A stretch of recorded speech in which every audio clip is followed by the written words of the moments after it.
ನಾಳೆ ಬೆಳಿಗ್ಗೆ ಪ್ರೋಕ್ಷಣೆ ಮಾಡಿ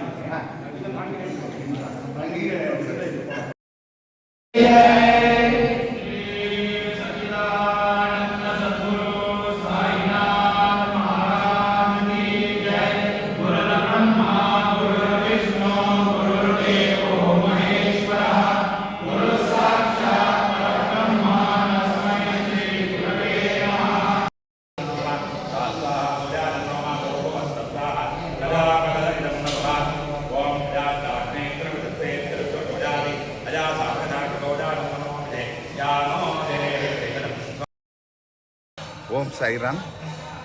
ಶ್ರೀ ಶಿರಡಿ ಸಾಯಿಬಾಬಾ ಸೇವಾ ಸಮಿತಿ ಹಾಗೂ ಶ್ರೀ ಶಿರಡಿ ಸಾಯಿಬಾಬಾ ಮಂದಿರ ಟ್ರಸ್ಟ್ ಶಿವಮೊಗ್ಗ ವತಿಯಿಂದ ನಮ್ಮ ಎಲ್ಲ ಭಕ್ತಾದಿಗಳಿಗೂ ನಾವು ಆಹ್ವಾನ ಮಾಡ್ತಾ ಇದ್ದೇವೆ.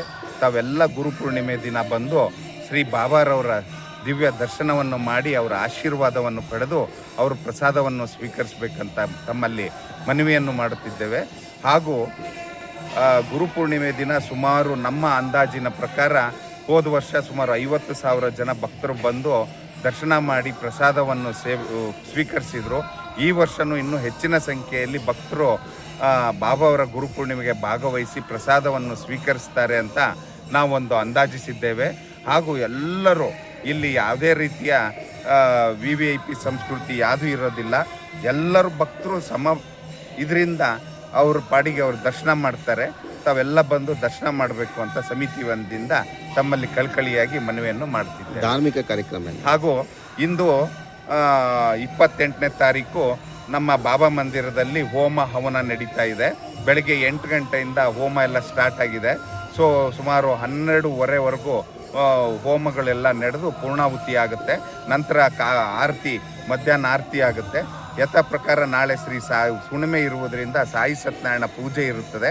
ಬೆಳಿಗ್ಗೆ 9 ಗಂಟೆಗೆ ಸಾಯಿ ಸತ್ಯನಾರಾಯಣ ಪೂಜೆ ಶುರುವಾಗಿ 10:00ವರೆಗೆ ಸಾಯಿ ಸತ್ಯನಾರಾಯಣ ಪೂಜೆ ಮುಗಿಯುತ್ತದೆ. ತಾವೆಲ್ಲ ಭಕ್ತಾದಿಗಳು, ಸಾಯಿ ಭಕ್ತಾದಿಗಳು ಎಲ್ಲ ನಮ್ಮ ಬಂಧು ಬಳಗದವರೆಲ್ಲರೂ ಸೇರಿ ನಮ್ಮ ಗುರುಪೂರ್ಣಿಮೆಯನ್ನು ಯಶಸ್ವಿಯಾಗಿ ಕಾರ್ಯಕ್ರಮವನ್ನು ಮಾಡೋಣ. ತಮ್ಮ ಎಲ್ಲ ತನು ಮನ ಧನ ಎಲ್ಲವನ್ನು ಅರ್ಪಿಸಿ ಈ ಕಾರ್ಯಕ್ರಮವನ್ನು ಯಶಸ್ವಿ ಮಾಡಬೇಕಂತ ತಮ್ಮಲ್ಲಿ ಕಳಕಳಿಯಾಗಿ ಮನವಿ ಮಾಡ್ತೀವಿ. ಸರ್, ಗುರುಪೂರ್ಣಿಮೆ ಇದ್ರದ್ದು ಆಚರಣೆ ಉದ್ದೇಶ ಏನು, ಅದು ಯಾಕೆ ಆಚರಿಸ್ತಾರೆ? ಗುರುಗಳಿಗೆ ನಾವು ಒಂದು ಅರ್ಪಣೆ ಮಾಡುವಂಥದ್ದು.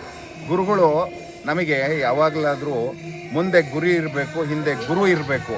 ನಮ್ಮ ಗುರು ನಮಗೆ ಮಾರ್ಗವನ್ನು ತೋರಿಸ್ತಾರೆ. ನಾವು ಸನ್ಮಾರ್ಗದಲ್ಲಿ, ನಾವು ಒಳ್ಳೆ ಮಾರ್ಗದಲ್ಲಿ ನಡಿಬೇಕಂದ್ರೆ ನಮಗೆ ಗುರುಗಳು ಬೇಕೇ ಬೇಕು. ಹಾಗಾಗಿ ನಾವು ಈ ದಿನ ಗುರುಪೂರ್ಣಿಮೆಯನ್ನು ಅವರ ಒಂದು ಇದಕ್ಕೆ ಆಚರಿಸ್ತೇವೆ. ಗುರುಗಳ ನೆನಪು.